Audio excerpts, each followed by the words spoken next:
Bapak, Ibu, saudara-saudara yang dikasihi Tuhan, selamat berjumpa kembali dalam renungan yang semoga saya berdoa memberkati kita semua. Kali ini saya hendak berbicara mengenai hal-hal yang besar.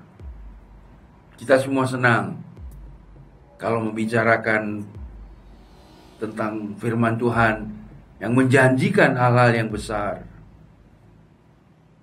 karena memang kita memerlukannya. Di dalam Yeremia pasal 33 ayat yang ketiga, firman Tuhan berkata demikian. Berserulah kepadaku, maka aku akan menjawab engkau dan akan memberitahukan kepadamu hal-hal yang besar yang tidak terpahami, yakni hal-hal yang tidak kau ketahui. Ketika firman ini disampaikan oleh Allah kepada Yeremia, dia sedang dipenjara. Ini disebabkan karena berita firman Tuhan yang dia sampaikan kepada penguasa waktu itu bernada mengkritik, menyalahkan penguasa yang telah meninggalkan Tuhan, yang telah jauh dari Tuhan, sehingga Tuhan harus mendatangkan hukuman ke atas bangsa Israel.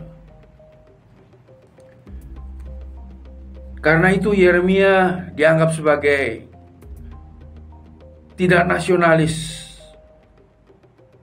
memberontak, dan dia harus dibungkam. Untuk itu dia dilemparkan ke dalam penjara. Dan di dalam penjara itu Yeremia menunggu dan menunggu, tidak tahu kapan dia akan dikeluarkan.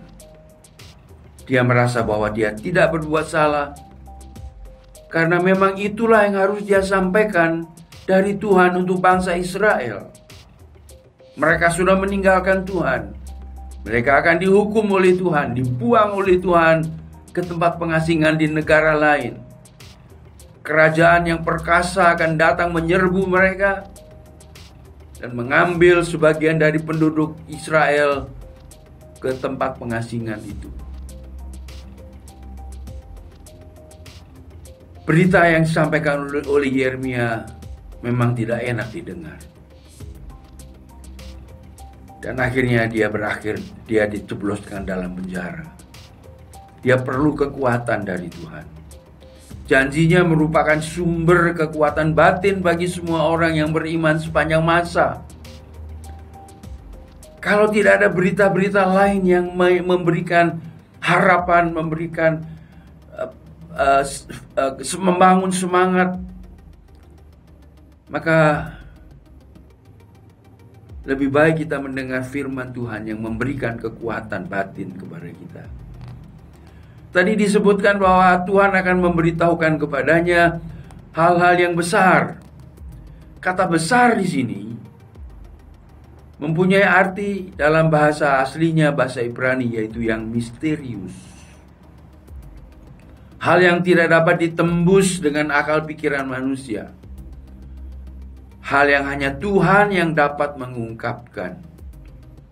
Yeremia ingin mengetahui apa yang akan dikerjakan Tuhan terhadap umatnya di Yerusalem. Dia juga ingin mengetahui apakah ada harapan setelah Israel dibuang ke negara asing. Firman inilah yang diberikan Tuhan kepadanya menjadi sumber kekuatannya. Berserulah kepadaku, aku akan menjawab engkau dan akan memberitahukan kepadamu hal-hal yang besar, misteri yang tidak terpahami.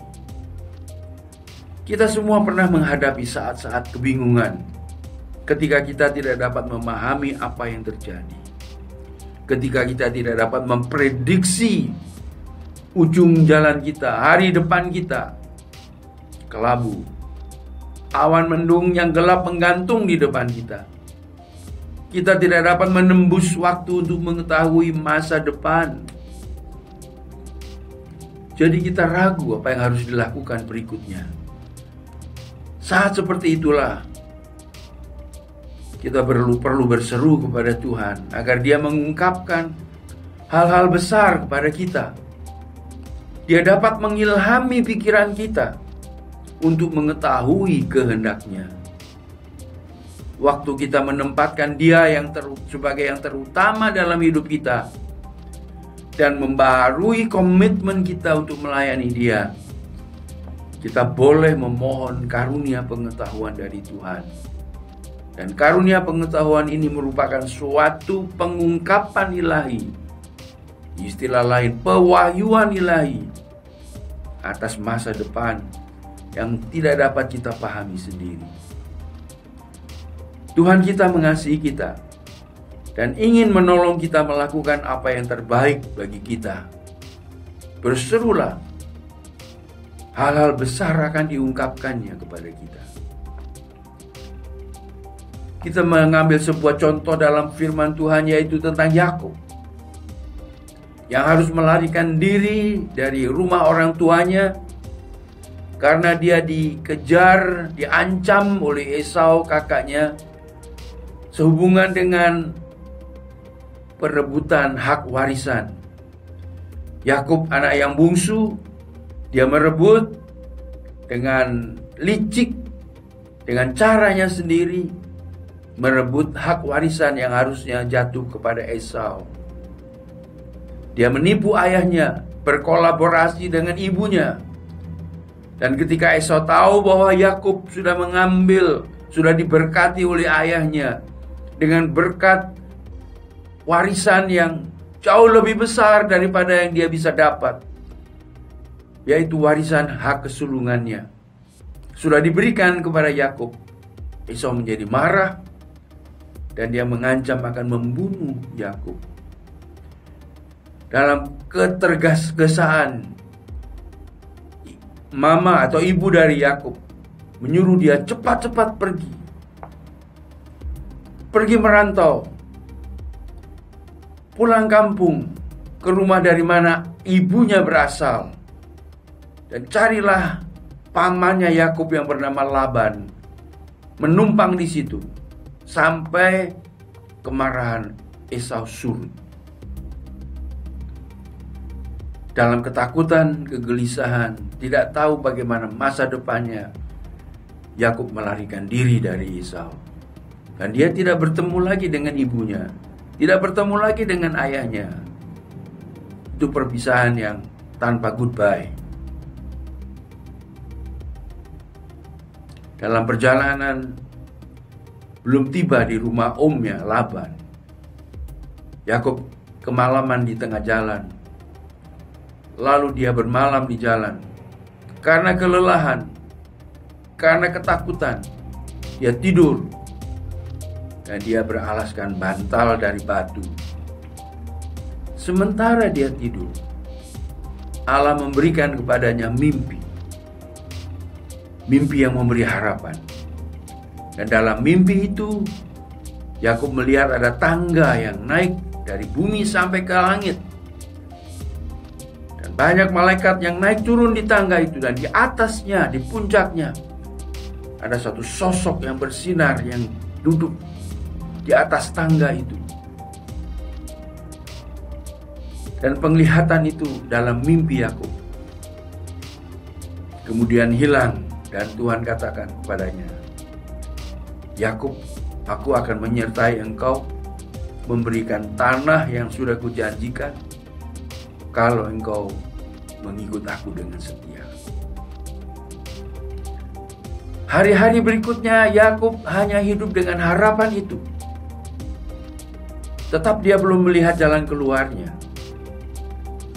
Tetapi dia percaya bahwa Tuhan beserta dengan dia, melindungi dia, dan akan memberkati dia. Dan itulah yang terjadi. Hal-hal yang besar dinyatakan oleh Tuhan kepada Yakub, sehingga dia berhasil di tempat perantauan, berkeluarga di sana, dan ketika sudah waktunya dia kembali pulang ke rumah orang tuanya, dan Tuhan memperdamaikan dia dengan Esau.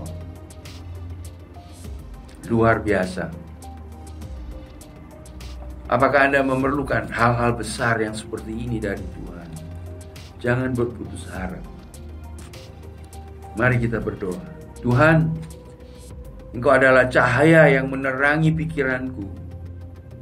Engkau adalah kehidupan bagi jiwa yang mengasihi Engkau, kekuatan batin bagi orang yang mencari Engkau. Tolong kami mengenal Engkau, agar kami dapat benar-benar mengasihi-Mu.